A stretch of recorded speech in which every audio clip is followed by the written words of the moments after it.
AITA for refusing to cancel my birthday trip while my boyfriend's mom scheduled a family dinner the same night without asking us first. 20F, need some perspective. This situation has been weighing on me, and while I've talked to a few friends about it, I know they're biased in my favor. So I'm turning to you, the internet strangers who don't know me, for an honest verdict. AITA? Let me give you some background. This year has been, to put it bluntly, a dumpster fire.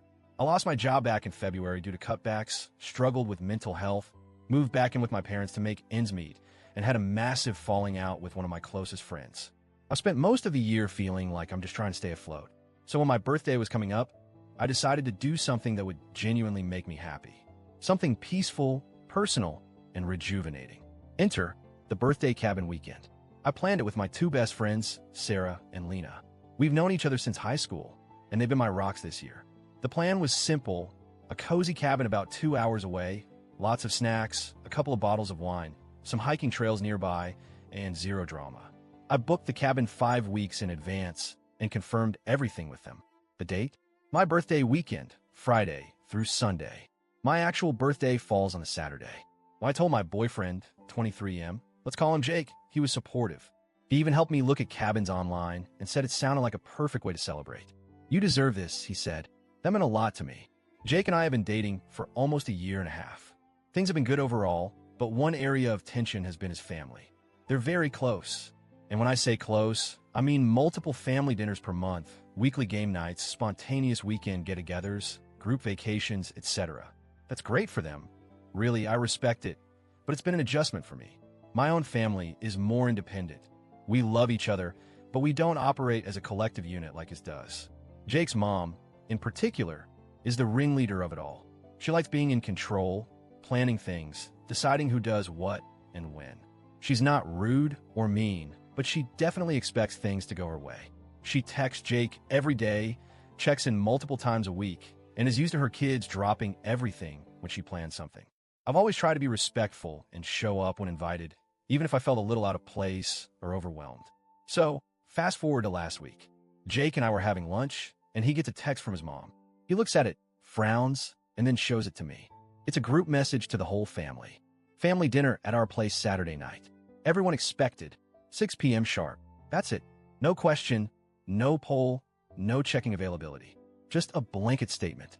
Jake looked at me and said, "Ugh, that's the night of your birthday dinner." I nodded. Yeah, I know. He didn't say much else that day, but later that evening, he brought it up again. Hey, I talked to my mom, and she's really hoping everyone can be there. Is there any way you could come back early from the trip? Or maybe we can do the trip another weekend? I was kind of stunned. I reminded him that the trip was planned weeks ago, that it was my birthday celebration, and that I really needed this break. I wasn't trying to be difficult, but I had made these plans way before his mom decided on a family dinner. Jake sighed and said, "I get it, but it's just one dinner. My whole family is going to be there. It would mean a lot to them, and to me, if you came." I told him gently but firmly, "I'm not changing my plans. This isn't just a random weekend. It's my birthday. I made these plans first, and I've been looking forward to this for weeks. Your mom didn't ask if we were free. She just assumed we'd all be there." He didn't say much after that. He just got really quiet and distant. The next morning, I got a text from his sister. I've only met her a handful of times, so we're not exactly close. Her message said, "It's not that hard to show up for family. You're kind of making a statement by skipping out. Just saying." That rubbed me the wrong way. I didn't respond. I felt like I was being painted as the villain for wanting to celebrate my own birthday the way I wanted. Since then, Jake's been cold. Not outright mean, but withdrawn.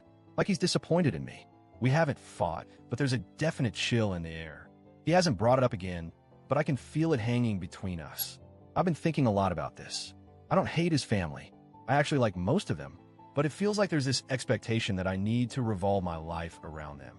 And that doesn't sit right with me, especially when I'm not even officially part of the family yet. Jake and I aren't married. We don't live together. We're just dating. So, Reddit, AITA for sticking to my original birthday plans and not bending over backward to attend a last-minute family dinner. Update 1. Thanks to everyone who commented. A lot of you asked good questions and pointed out patterns I hadn't seen clearly. Like many of you suspected, this birthday conflict was just the tip of the iceberg. Over the past few days, I've been replaying so many moments in my head. Like the time Jake's mom scolded me for not coming to a cousin's graduation party because I had to work. Or the time she got upset that I didn't bring a homemade dish to a potluck because I brought a store-bought cake. Mind you, I asked Jake beforehand if that was okay, and he said it was totally fine. Or when I didn't wear a dress to their Easter dinner and she asked, "Don't you have anything a bit more traditional?" I never said anything. I wanted to be polite. I wanted to be liked. But this birthday thing, this was a line for me. And when Jake finally sat down with me yesterday, I told him that. I said, "Jake, I love that you're close with your family, but I need to be allowed to have a life outside of them. I planned this trip before your mom planned dinner. I'm not ditching anyone to go clubbing or something reckless. I just want a peaceful birthday weekend with two people who've supported me through a really hard year." He was quiet for a while and then said something that made my stomach drop. He said, "If we're going to have a future, you're going to have to be more flexible with my family. They're always going to come first." That hit me like a truck.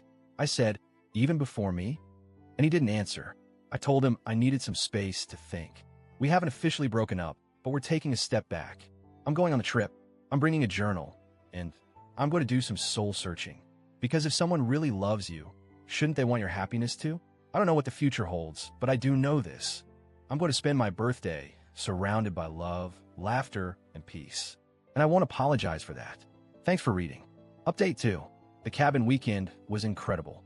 Peaceful, quiet, full of deep talks with Sarah and Lena, homemade pancakes, and starry skies. I even cried a little while journaling by the fireplace. But they were good tears, cleansing, releasing. I came back with a clear heart. Jake and I met for coffee. I told him I couldn't be in a relationship where I'd always be second to people who didn't respect me as I am. He said he wasn't ready to choose between me and his family. So we ended things. It hurts, but I feel free. AITA? No. I was just a girl who wanted her birthday to feel like her own. And that's not selfish. That's human.